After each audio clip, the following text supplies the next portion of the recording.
Hello everyone and welcome back to this channel. In this simple video, I'm gonna show you how you can remove your video background using CapCut apps.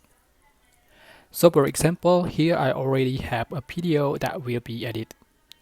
So to remove the background, you are just going to click on the clip and then you can select cutout.